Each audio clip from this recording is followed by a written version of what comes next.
नमस्कार, मैं पंकज कुमार। आधुनिक मानव के इतिहास में लोकतंत्र की शुरुआत तब हुई जब इंसान ने नागरिक बनकर अपनी सरकार चुनने के लिए मतदान किया। लोकसभा चुनाव 2024 के लिए अंतिम चरण के मतदान के बाद 4 जून का इंतजार होगा, लेकिन 4 जून के बाद सरकार से सवाल करने का हक उनके पास ही होगा जिन्होंने मतदान किया है। आप मैदान के मतदाता होते हुए पहाड़ को दरकाने वाली भीड़ का हिस्सा बनकर मतदान के दिन पहाड़ से सोशल मीडिया पोस्ट लिखेंगे कि सरकार को पहाड़ की सुध नहीं, यहाँ दिल्ली जैसी गर्मी है, तो फिर आप इस तरह की किसी चिंता जताने और सरकार से सवाल करने का हक खो चुके हैं। इस चुनाव में सबसे ज़्यादा बातें संविधान की हुई। आज भी देश का एक बड़ा तबका सरकारी मशीनरियों पर भरोसा करते हुए कड़ी धूप में वोट करने के लिए खड़ा हुआ है।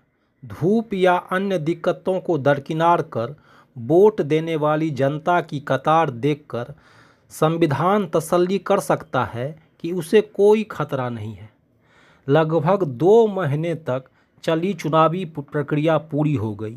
7 चरण में होने के बाद से नतीजे का इंतजार है। पक्ष और विपक्ष दोनों अपनी अपनी सरकारें बनाने का दावा पहले से ही कर चुके हैं। कहीं पर तो मंत्रिमंडल गठन की बातें होने लगी है। 7 चरणों में चली मतदान प्रक्रिया के बाद अब हर किसी को इंतजार है तारीख 4 का। फिर चाहे जिन्होंने वोट दिया है या नहीं दिया है। आप हमारी दखलंदाजी सिर्फ इतनी सी है कि इस 4 जून का इंतज़ार और उसके बाद सवाल पूछने का हकदार कौन है। इंतज़ार 4 के बाबत बात करेंगे उन लोगों का जिन्होंने अपने घर से निकलकर वोट दिया। मतदान के दिन किनकी बात होती है, किनकी तस्वीरें छपती है। वोट देने जाती 90 साल की बुज़ुर्ग शारीरिक चुनौतियां झेल रहे व्यक्ति का अंगुली पर अपना नीला निशान दिखाना, जिन गांवों कस्बों की मुख्य सड़कों चौपाल पर हमेशा पुरुष ही दिखते हैं, वहां के मतदान केंद्रों पर महिला मतदाताओं की लंबी कतार। वोट देने के पहले इनमें से बड़ी जनसंख्या अपना नेताओं के भाषण को भी सुनने गई थी। कड़ी धूप में घंटों नेताओं का इंतजार किया है। किसी खास रैली में आए वे लोग होते हैं जिनका पक्ष पहले से तय होता है, लेकिन दलों की रैली में आना और भाषण सुनना भी लोकतांत्रिक राजनीतिक प्रक्रिया का हिस्सा होता है। वोट देने वाले और किसी भी तरह की राजनीतिक गतिविधियों को टेलीविज़न और सोशल मीडिया की खिड़की से झांक कर देखने वाले लोग आम तौर पर इन्हें भाड़े का कहकर खारिज कर देते हैं। रैलियों में जाने वाली जनता को निम्न वर्गीय कहकर नाक भौं सिकोड़ सकते हैं, लेकिन लोकतंत्र में यही वह जनता है जिसने राजनीति को जिंदा रखा है। यही वह जनता है जिसके कारण चुनाव का मैदान शब्द आज भी अस्तित्व रखता है। ऐसे लोग भी हैं जिनके लिए शिक्षा और स्वास्थ्य का मतलब ही सरकारी है। अगर शिक्षा और स्वास्थ्य सरकार के स्तर पर नहीं मिलेगी तो यह वर्ग इन्हें हासिल नहीं कर सकता है। यह बात उस जनता के लिए है जिसे आम तौर पर मध्य वर्ग नहीं माना जाता है। मध्य वर्ग नहीं तो करदाता भी नहीं। एक रेहड़ी चलाने वाले और ईंधन से लेकर अपनी अन्य ज़रूरतों के सामान के साथ जो कई स्तर के कर देता है, मीडिया का विश्लेषण करदाता के तौर पर उसे भुला देता है। इसी चुनावी रैली में एक रेहड़ी पटरी वाला इस बात पर गर्व कर सकता है कि जेएनयू जैसा शिक्षा संस्थान और अखिल भारतीय आयुर्विज्ञान एम्स जैसा स्वास्थ्य संगठन उनके कर के पैसा से चलते हैं।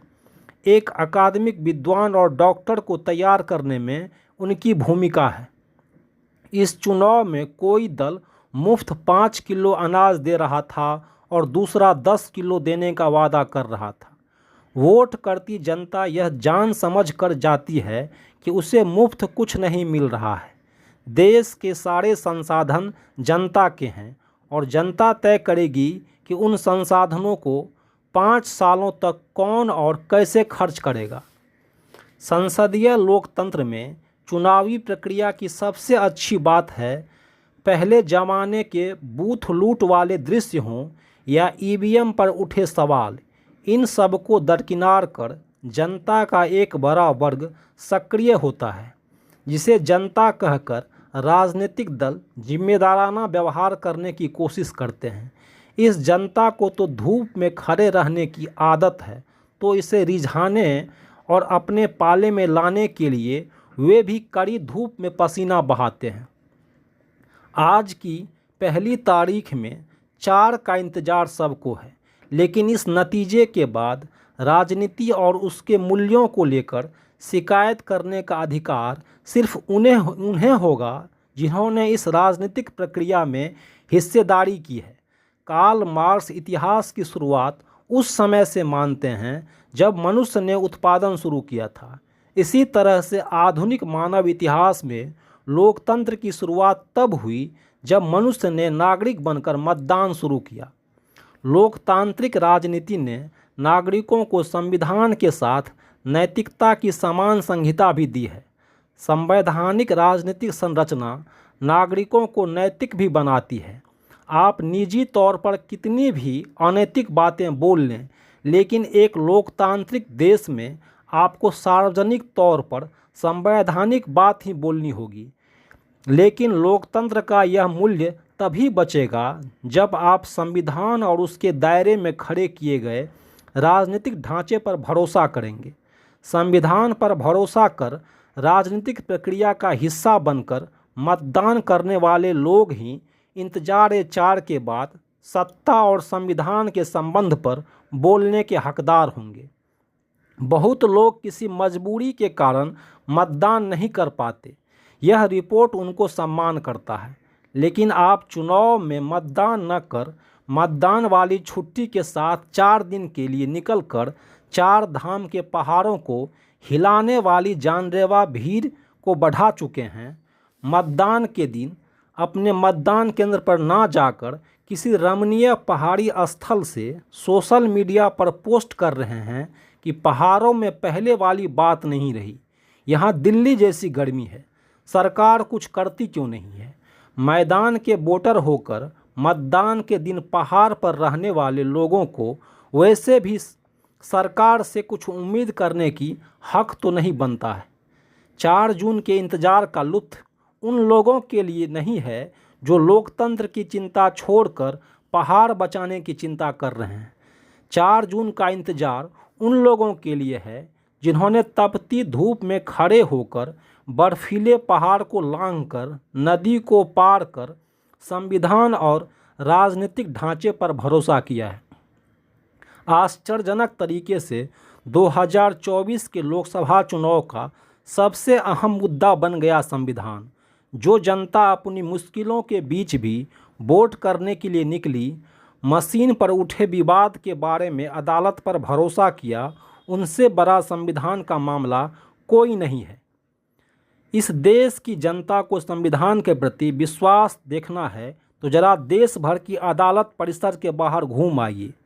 जिला न्यायालय से लेकर सुप्रीम कोर्ट तक आपको कई ऐसे लोग मिलेंगे जो अपने मामलों में इंसाफ मिलने के सालों से इंतज़ार कर रहे हैं। तारीख पर तारीख के बाद दूसरी तारीख को कबूल करने और संविधान में दिए न्याय को पाने के लिए पहुंचते हैं। यहाँ आपको वे लोग भी मिल जाएंगे जो सरकार से 5 किलो अनाज लेने वाले खंड में हैं और वे भी जो इस खंड को लाभार्थी कहते हैं। अदालतों के बाहर सालों पुरानी अपनी फाइल लेकर नई तारीख के साथ चेहरे पर नई मुस्कान के साथ देख लें तो फिर इन्हें लाभार्थी नहीं कहेंगे। लाभार्थी तो वह सत्ता और संविधान है जिन पर इसका भरोसा जारी है। इंतज़ार-ए-4 में बस इनके जज्बे को सलाम, जिसकी वजह से संदेश गया कि देश में राजनीति, लोकतंत्र, संविधान जिंदा है। हर लोकतंत्र की जनता अच्छे दिन के लिए ही वोट देने के लिए निकली है। जनता अपने अच्छे दिन के लिए जिसे भी चुनेगी उसके साथ यह लोकतांत्रिक राजनीति यात्रा आगे बढ़ेगी। यह खबर हम जनसत्ता के मुकेश भारद्वाज के कॉलम से बता रहे हैं। लेकिन एक बात स्पष्ट है, चुनाव में करोड़पति उम्मीदवारों की बढ़ती संख्या और चुनाव में अरबों रुपए का खेल के साथ ही राजनीति का बढ़ता अपराधीकरण और माननीयों द्वारा जाति और धर्म के नाम पर व्यापक ध्रुवीकरण ने भी लोगों को पूरे लोकतांत्रिक प्रक्रिया या फिर कहिए चुनाव में वोट डालने के लिए उदासीन किया है।